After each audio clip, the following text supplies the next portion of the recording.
నమస్తే, నా పేరు Shivaji. Welcome to our channel. Why not 175 Rajani?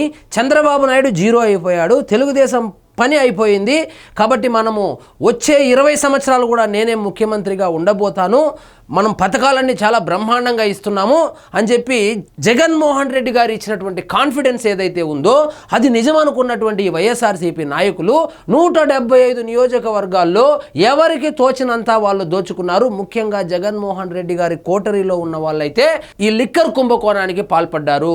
ఎందుకంటే ఎలాగో గెలిచేది ఇంక 2 సార్లు మనమే, కాబట్టి దానికి లెక్కపత్రం లేకుండా దోచుకొని దాచుకుందాము, ఇప్పుడే సెటిల్ అయిపోదాము, అయినా కూడా మళ్ళీ కూడా ముఖ్యమంత్రి అయ్యేది జగన్మోహన్ రెడ్డి గారే కదా, జగన్మోహన్ రెడ్డి గారి కోటరీలోనే కదా మనం ఉన్నాము, మన మీద ఎవరు కేసు పెట్టబోతారు, ఇక మనోళ్ళు ఎవరు ఆపేదన్నట్లు దోచుకున్నారు. కానీ ఇప్పుడు వైఎస్ఆర్సీపీ నాయకుల పరిస్థితి చూస్తే చాలా అగమ్య గోచరంగా తయారైంది. ఎవరెవరైతే అరెస్ట్ అయ్యారో ఈ లిక్కర్ కుంభకోణానికి సంబంధించి, ఇంక్లూడింగ్ పెద్దిరెడ్డి, మిథున్ రెడ్డి, వాళ్లకు మళ్ళీ 13వ తారీఖు వరకు రిమాండ్ పొడిగించారు ఏసీబీ కోర్టు వాళ్ళు. ఇక్కడ చూడండి, లిక్కర్ నిందితులకు రిమాండ్ పొడిగింపు 12 మందికి 13 వరకు పొడిగిస్తూ ఏసీబీ కోర్టు ఉత్తర్వులు. వీళ్ళు చెబుతారు అసలు లిక్కర్ కుంభకోణమే జరగలేదు అంటారు. లిక్కర్ కుంభకోణమే జరగకపోయి ఉంటే వీళ్లకు బెయిల్ తెచ్చుకోవడం అనేది వెన్నతో పెట్టినటువంటి విద్య.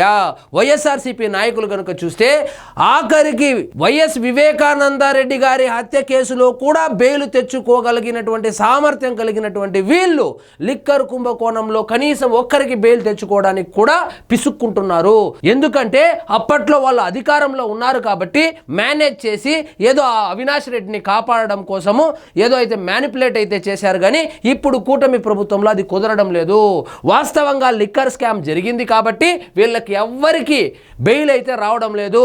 తగిన ఆధారాలు ఉన్నాయి కాబట్టి బెయిల్ నిరాకరిస్తున్నారు. ఇక్కడ చూడండి, మద్యం కుంభకోణంలో నిందితులకు విజయవాడ ఏసీబీ కోర్టు రిమాండ్ను పొడిగించింది. ఈ కేసులో వివిధ జైల్లో ఉన్న 12 మందికి 13వ తేదీ వరకు రిమాండ్ను పొడిగిస్తూ న్యాయాధికారి పి భాస్కర్ రావు శుక్రవారం ఆదేశాలు ఇచ్చారు. అదేవిధంగా కొంతమంది గుంటూరు జైల్లో ఉన్నారు, విజయవాడ జైల్లో ఉన్నారు, రాజమండ్రి జైల్లో ఉన్నారు.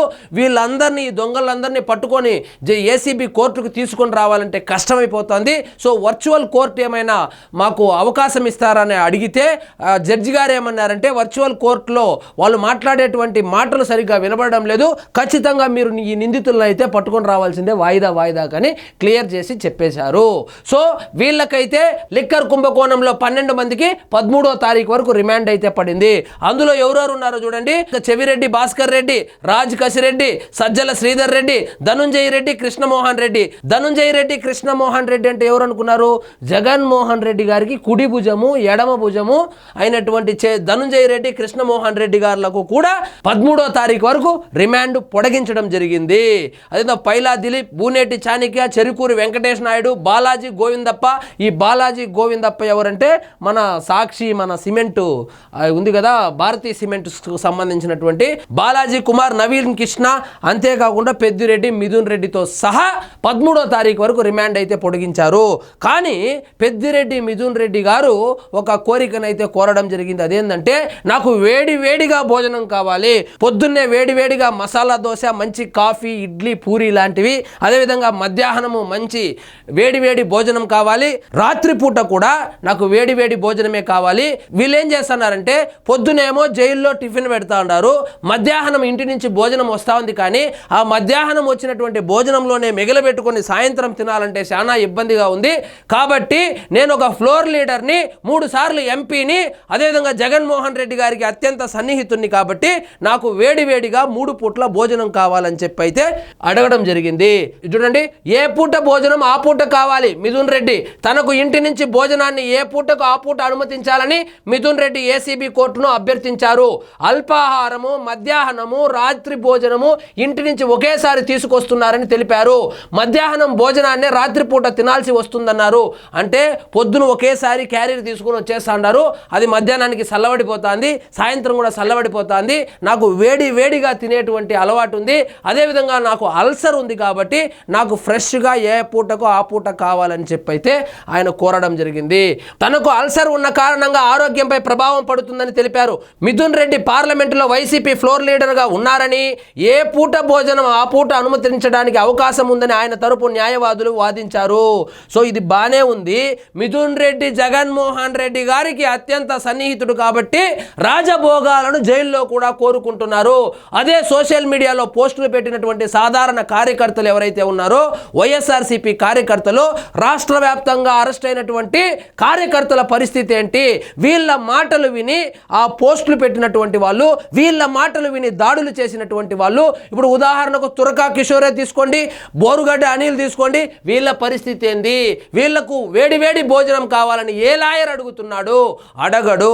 ఎందుకంటే వీళ్ళు డబ్బున్న వాళ్ళు, అదేవిధంగా జగన్మోహన్ రెడ్డి గారికి అత్యంత సన్నిహితులు కాబట్టి వీళ్లకు ఎంత ఖర్చు అయినా పెద్ద లాయర్లను పెట్టి వీళ్లకు రాజభోగాలు జైల్లో కల్పించడానికి జగన్మోహన్ రెడ్డి ప్రయత్నిస్తాడే కానీ సాధారణ కార్యకర్తలు లేదా మండల స్థాయి నాయకులు ఎవరైనా జగన్మోహన్ రెడ్డి గారి మాటలు వినో లేకపోతే పేర్ని నాని లాంటి వాళ్ళు రెచ్చగొట్టేటువంటి మాటలు విని రెచ్చిపోయి అసాంఘిక కార్యక్రమాలకో లేదా దాడులకో పాల్పడితే మీ పరిస్థితి ఒకసారి ఊహించుకోండి. వీళ్ళకు మాత్రం వేడి భోజనం అయితే కావాలంట. మరి ఆ బోరుగడ్డ అనిల్ పరిస్థితి ఏంటి?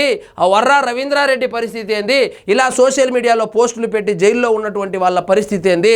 ఉదాహరణకు సజ్జల రామకృష్ణారెడ్డి, సజ్జల భార్గవ్ రెడ్డి ఉన్నారు. వీళ్ళిద్దరూ ఆ సోషల్ మీడియాకు సంబంధించి ఆ పోస్టులు పెట్టడానికి ప్రధాన కారకులను కూడా చాలా వార్తలు వచ్చాయి. కానీ వాళ్ళిద్దరూ మాత్రం అరెస్ట్ కాలేదు. పోస్టులు పెట్టించిన వాళ్ళు అరెస్ట్ కాలేదు. కకృతి పడి పోస్టులు పెట్టిన వాళ్ళైతే కనుక అరెస్ట్ అయ్యారు. జైలు జీవితాన్ని కూడా కొంతమంది అనుభవించారు, ఇంకా కొంతమంది అనుభవిస్తూనే ఉన్నారు. సో వీళ్ళకైతే కనుక రాజభోగాలు కావాలంట. పెద్ద లాయర్లను పెట్టి అందులో ఉన్నటువంటి లూప్ హోల్స్ అంతా వెతికి పట్టుకొని వీళ్ళకైతే వేడిగా భోజనం అయితే ప్రతి పూటకు వేడిగా కావాలి. మరి సాధారణ కార్యకర్త లేదా సాధారణ నాయకుల పరిస్థితి ఒకసారి ఊహించుకోండి. సో ఎవరైనా రెచ్చగొట్టినా రెచ్చిపోయి పోస్టులు పెట్టడమో దాడులు చేయడమో లేదా ఇతర అసాంఘిక కార్యక్రమాలకు పాల్పడితే మిమ్మల్ని ఎవ్వరూ కాపాడరు. కనీసం లాయర్ ఫీజు కూడా ఎవ్వరూ ఇవ్వరు. సో మొత్తానికి వైఎస్ఆర్సీపీ నాయకులు కలలో కూడా అనుకోలేదు ఇటువంటి దుస్థితి వస్తుందని. సో మొత్తానికి వాళ్ళ పాపం పండింది. ఆ లిక్కర్ స్కామ్ బయటకు వచ్చింది. మొత్తం జగన్మోహన్ రెడ్డి గారి కోటరీలో జగన్మోహన్ రెడ్డి గారికి అత్యంత సన్నిహితులుగా చెప్పబడేటువంటి అందరూ బుక్ అయిపోయారు, ఒక్క సజ్జల రామకృష్ణారెడ్డి గారు తప్ప. సో ఆయన ఏ కేసులో ఇరుక్కుంటాడో మరి నిజంగా, లేకపోతే ఆయన ఏమైనా స్కాములు ఏమి చేయలేదోమో తెలియదు.